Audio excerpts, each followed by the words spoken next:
These guys were supposed to just party, but instead came up with the bright idea of robbing an ATM from watching some YouTube videos. This robbery crew only decided to rob Asians because they thought Asians are easy to rob. This bank CEO, who stole $47 million from his own bank, robbing retirees of their retirement egg just to be tricked into giving it all to crypto scammers. And these three ladies who were all part of a stick-up crew. Then there's this couple who seem to want to rob all of Philly with their string of robberies. What are some more of the other wildest and daring robberies? Let's start with the ATM guys. Number 14, YouTube robbery tutorials. Nicolas Ulloa from Houston, Texas, was arrested after attempting to rob an ATM in Wisconsin. Along with an unknown accomplice, Ulloa had gone to the area hoping to meet up with some girls, but when the plans didn't go as expected, they found themselves broke and stranded.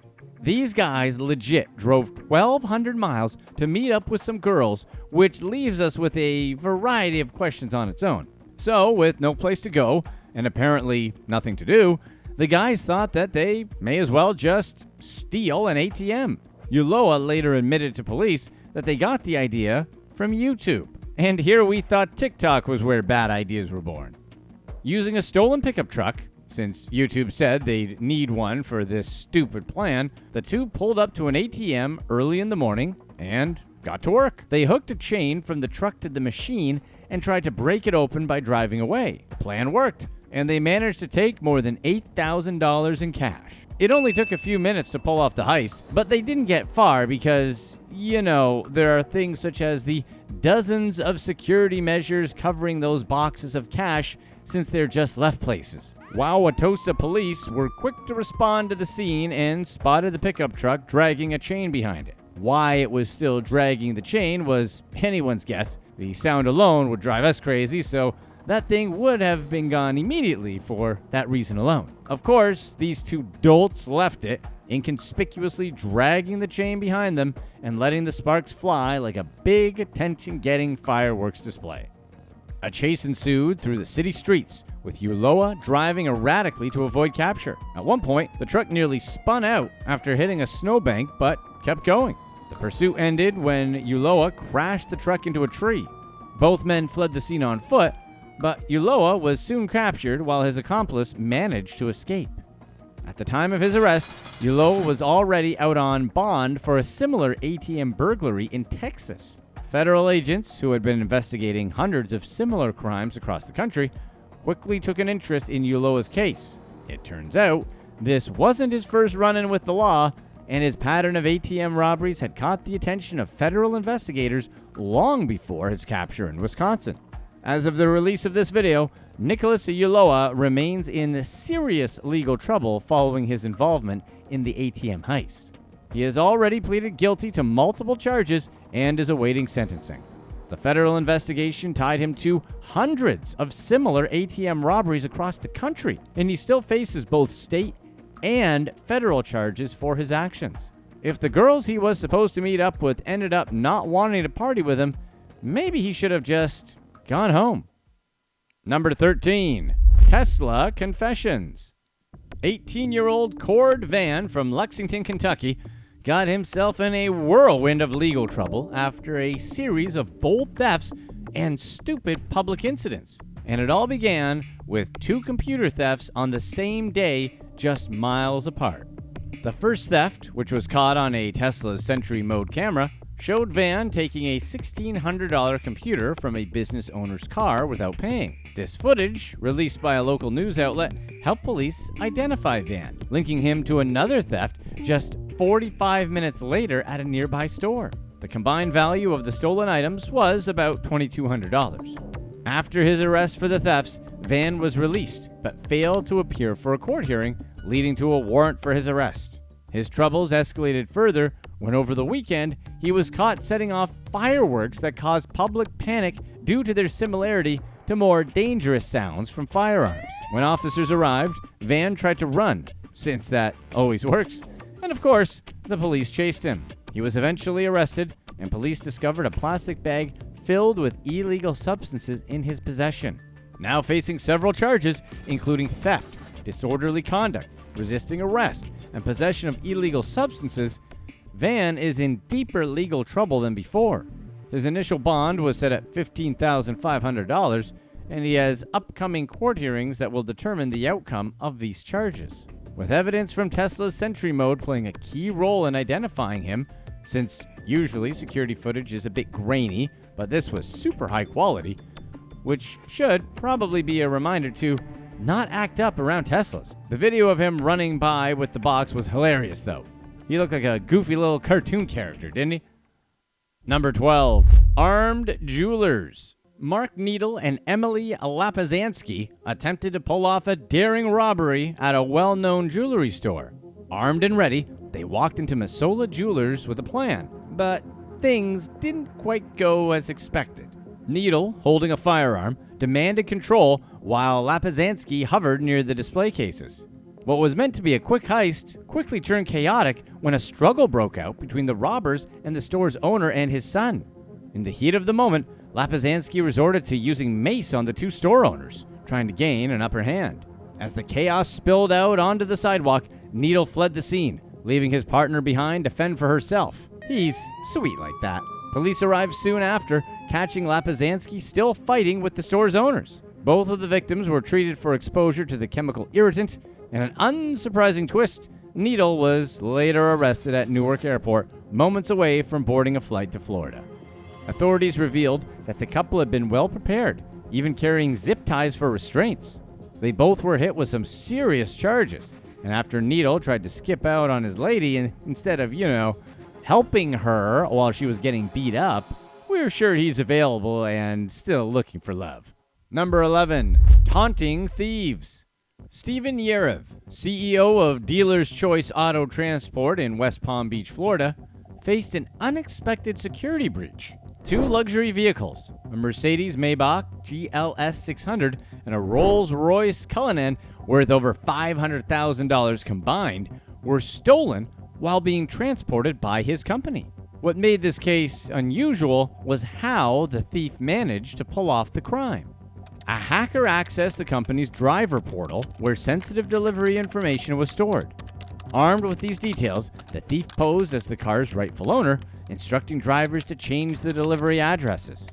The Mercedes, originally destined for Hollywood, was rerouted to an empty lot in Miami, which was totally not suspicious. Similarly, the Rolls-Royce delivery was diverted to a random parking lot after the driver received a convincing text message. But the thief didn't stop there. They sent taunting messages to both Yerev and Stephen Weisman, the legal owner of the Rolls-Royce. One of his texts included a photo of the car's torn-up floorboard, showing the removal of the factory GPS tracking system. Another text sarcastically thanked them for the free Maybach, followed by a boast that the vehicles were likely already overseas in Dubai or Europe. Yerev, who prides himself on security of his luxury car transport service, was devastated by the breach. He and Weisman have since offered a $20,000 reward for any information that might lead to the recovery of the vehicles. Meanwhile, Miami police and Miami-Dade authorities are investigating the incident.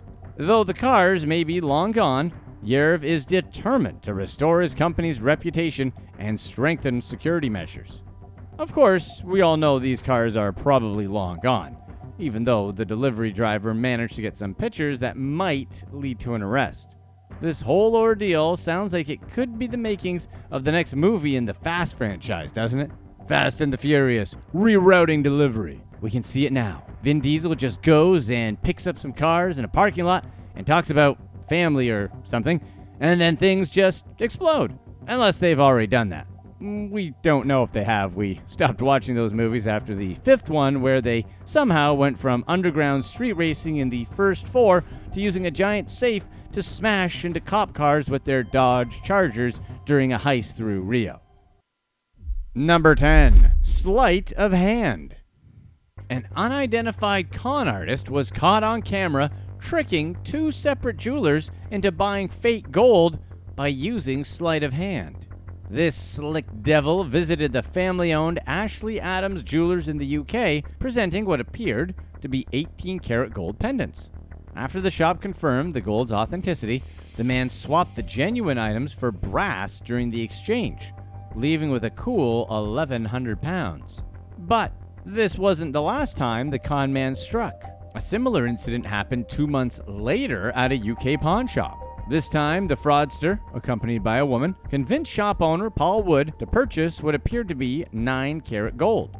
After confirming the authenticity of the gold, the man switched the real items for counterfeit ones. Paul paid £1,765 before realizing he had been duped.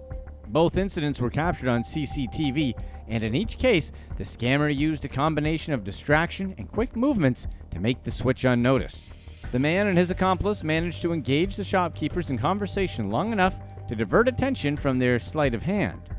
Paul, who has owned the shop for 18 years, felt particularly frustrated after discovering the scam, having closely watched the suspect throughout the transaction.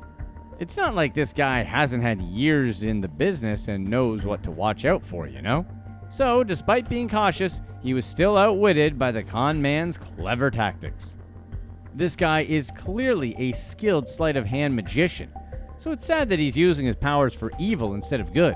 It seems to us that there's only one man who can stop his reign of terror: David Blaine. But then, what if it turned out that the sleight of hand con man was none other than Chris Angel in disguise? We're not saying this could be a movie, but this could totally be a movie, right? Number 9, locked up. Florida woman Fatima Milanovic has been charged with grand theft and organized fraud for attempting to steal $6 million worth of diamonds from a luxury jeweler. That's right, $6 million in diamonds. Apparently, she thought she could just waltz in and pull off this ridiculous scheme, and she thought wrong. The entire thing unfolded when she showed up at ECJ Lux Collection, claiming to be a diamond dealer. Yet, somehow, she conveniently forgot any of the tools a legitimate dealer would bring. No magnifying glass, no loupe, which is that small high magnification lens used by jewelers. Nothing. Of course, Vladislav Lampolsky, the owner of the store and a veteran in the industry, wasn't buying this sloppy ruse for a second. Once the diamonds were laid out in the vault room where things like this take place, Milanovic tried distracting the jeweler. She brought her own wrapping material, intending to swap the real diamonds with a fake package she had prepared in advance. However, her attempt to pull off the switch failed since Yampolsky was already onto her. While Milanovic was busy trying to be clever with her switcheroo attempt, Yampolsky casually left the room, locking the vault door behind him. So what did she do? She panicked, made some frantic phone calls, and desperately tried to rip up the package she was carrying. All of this was caught on camera, of course. Eventually, the police arrived, and she was escorted out in handcuffs.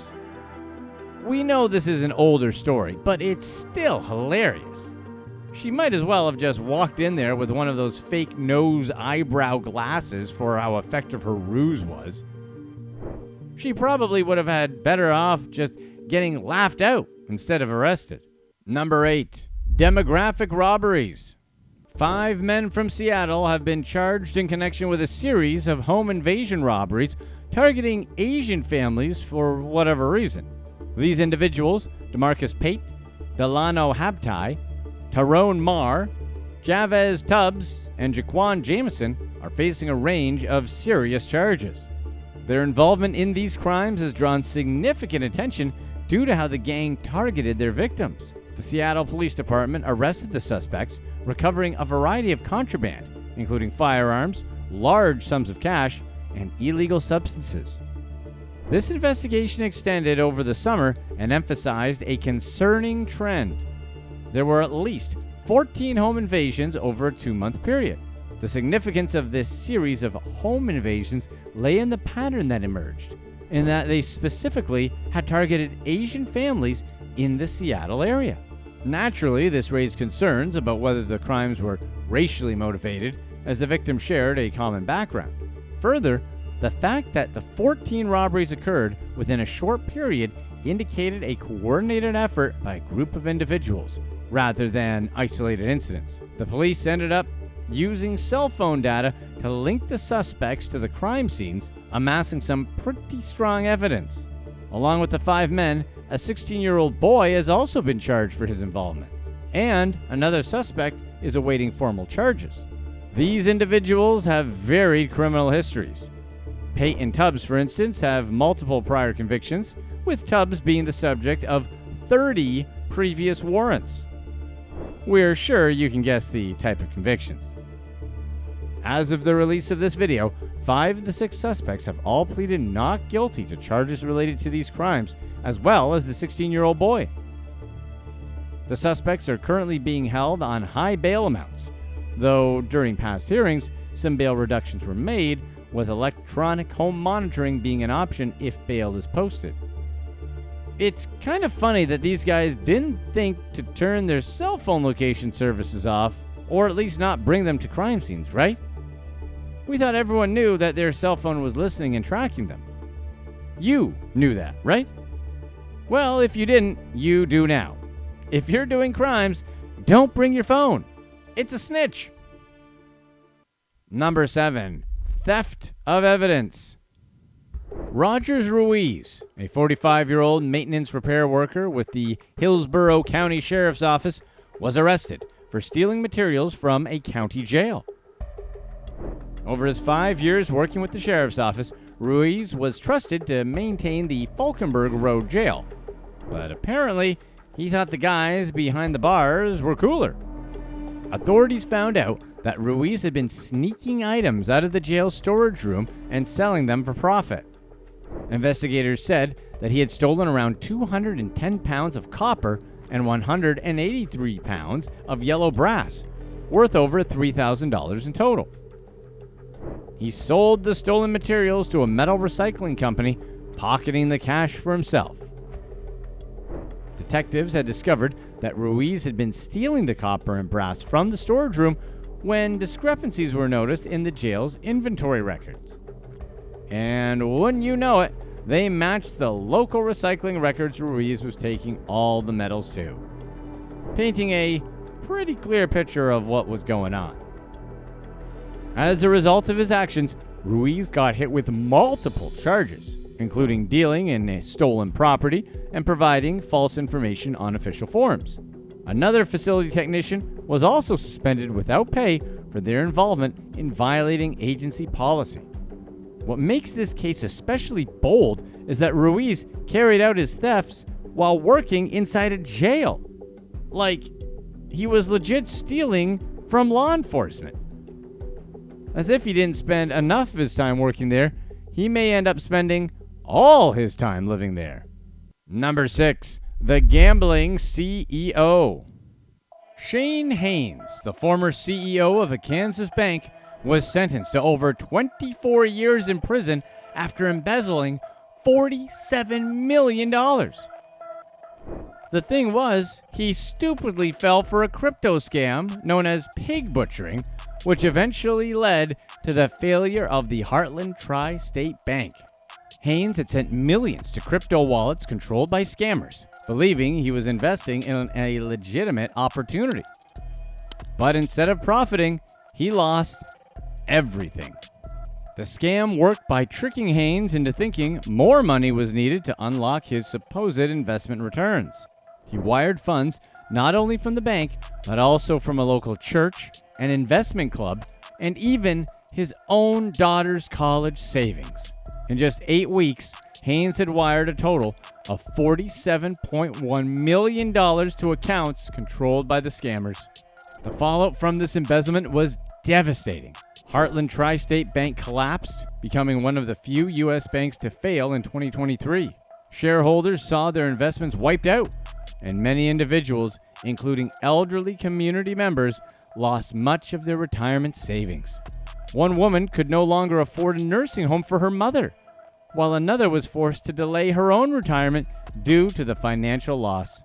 During the sentencing, it was clear Haynes showed little remorse. At the hearing, he barely muttered an apology, and witnesses described his demeanor as indifferent. However, when the judge handed down the sentence, Haynes appeared shocked, because, of course he did. It affected him. Despite his previously respected role in the community, where he even preached at a local church, Haynes allowed greed to take over. His actions destroyed the bank and deeply hurt the people who had trusted him with their investments. Prosecutors described his crime as one of the worst betrayals they had ever seen, especially since Haynes was someone who had been expected to protect others' financial well-being, not exploit it. The judge didn't hold back when sentencing Haynes, giving him more time than prosecutors had even asked for.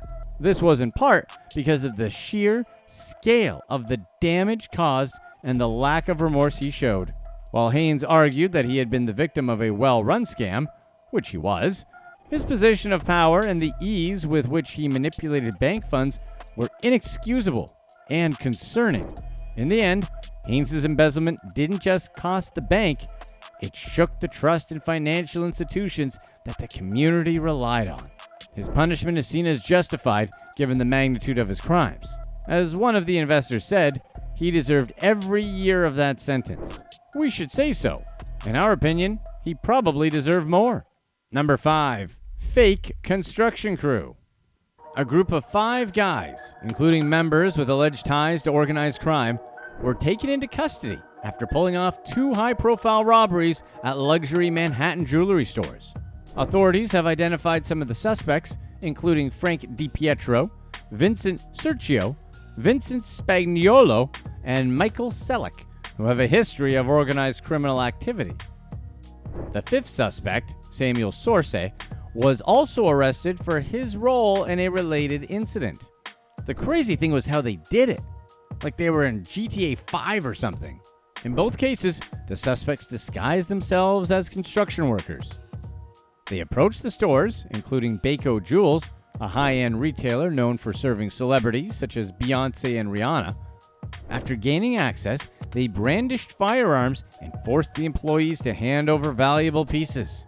In the first robbery, the group managed to steal $2 million worth of jewelry, including a 73-carat necklace, a 6-carat ring, and a pair of earrings. Following an investigation involving cell phone records and surveillance footage, the authorities were able to link the group to both robberies. The suspects had switched vehicles after the getaway, and their meticulous planning made it clear that they were experienced. As of the release of this video, Frank DiPietro and his crew, who are linked to the Lucchese and Gambino crime families, have been indicted for the 2 armed robberies in Manhattan. They're looking at some pretty lengthy sentences if they're convicted. But as Goodfellas has shown us, that's not exactly a punishment for these guys. Number 4. Spray distraction. Patrick and Ernestine Preville, both 29, were arrested after a bold jewelry heist at the Piaget shop in Brooklyn. Authorities say Patrick wore a burqa as part of his disguise, and the couple managed to steal over $1 million in luxury items. But how did they pull it off? Patrick, posing as a customer, entered the high-end store and asked to see a necklace. While the clerk retrieved the requested items, Patrick made his move, grabbing a watch worth over $700,000. When the clerk noticed and began questioning him, Patrick pulled out a spray bottle, which was boringly filled with just water, and squirted the guy to cause a distraction. Then he took off with a necklace and 2 watches, the most expensive of which was priced at a whopping $715,000. The couple didn't get far, though. Police arrested them at their Brooklyn home, recovering the stolen jewelry and watches. It's unclear what their next move with the stolen goods would have been, but police were able to retrieve everything. Interestingly, Patrick went to great lengths to conceal his identity during the heist. In addition to wearing the burqa, he even altered his voice, trying to sound like a certain infamous Star Wars villain, Jar Jar Binks. Just kidding, you know it was Vader. Anyway, despite these efforts, which had to look so bizarre with the Vader impression, Patrick's plan unraveled. This brazen theft shocked other workers in the luxury shopping area. Some were surprised by the boldness of the crime, while others remarked that such incidents come with the territory in the high-stakes jewelry business. As of the release of this video, the couple faces serious charges for their part in the theft. The way they use the burqas to conceal their identities kind of reminds us of when everyone used to have to mask up. Remember how weird it was walking into a bank with a mask on your face? Those were strange days, weren't they? Number 3. Couple robberies. Dandrew Pittman and his girlfriend Giselle Jaquez Guadalupe were charged after a series of incidents tied to 2 Speedway gas station robberies. Their crime spree started on the same day, with Pittman allegedly robbing 2 stores and taking off with over $400. But their run didn't last long. Pittman was accused of entering the first Speedway using what appeared to be a firearm and demanding money from the clerk. Later that evening, he pulled a similar move at a second location. Security footage and a detailed description of the vehicle connected both incidents. After 4 days of investigation, police tracked down the car, which was registered to Jaquez Guadalupe. When officers attempted to pull them over, Jaquez Guadalupe, who was driving, refused to comply, leading to a high-speed chase. The pursuit reached dangerous speeds of 120 miles per hour before coming to a sudden end when their car crashed into a tree. Both were arrested on the scene.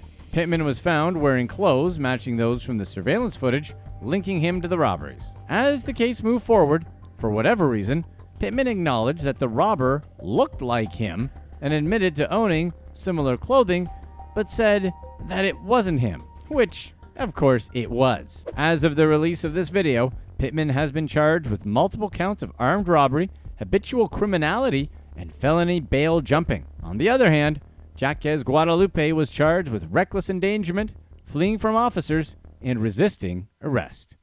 Number 2. The Standoff. Winkiven Satterley II, 26, along with 2 others, found themselves facing serious charges after a robbery in Nevada. Satterley, known for his striking face tattoo, was arrested following a standoff with law enforcement. Satterley was involved in a tense standoff with law enforcement after 2 men reportedly held up some guy at a local residence. The robbery escalated when officers arrived, and instead of surrendering, the suspects barricaded themselves inside the house. This led to a dramatic 4-hour standoff as police tried to resolve the situation peacefully. Apparently, since there were no hostages, the officers needed to get a search warrant before they could enter the house, which they eventually got. Once the situation was under control, officers went into the home and arrested 3 people: Satterley, Candace Ashley Hughes, 34, and Haley Marie Groh, 24. Investigators arrested the 3, but there were 2 other suspects who got away and are still on the run, also involved in the crime. Satterley, already with a felony conviction on his record, got the additional charges for possession of a firearm, while all 3 were charged with conspiracy to commit robbery. The weird thing about this case is why someone would get something as memorable as a full face tattoo when they want to go and commit crimes. Sure, in this particular circumstance, the fact that his face stands out so much didn't really make much of a difference, but still, why make yourself even more memorable in the event that it does matter? There's like 0 chance that guy would ever get mis-ID'd. Number 1. Philly robbery spree. Christina Calenda and Maurice Allen were arrested and charged in connection with a series of armed robberies that spanned across Philadelphia. Over the course of several weeks, they targeted various businesses, including 2 nail salons, an ice cream stand, and a fast food restaurant. Calenda and Allen first started their spree in the Graduate Hospital area of South Philly, robbing a woman walking down the street. From there, they went on to rob C&C Creamery, followed by a Dunkin' location in North Philly a week later.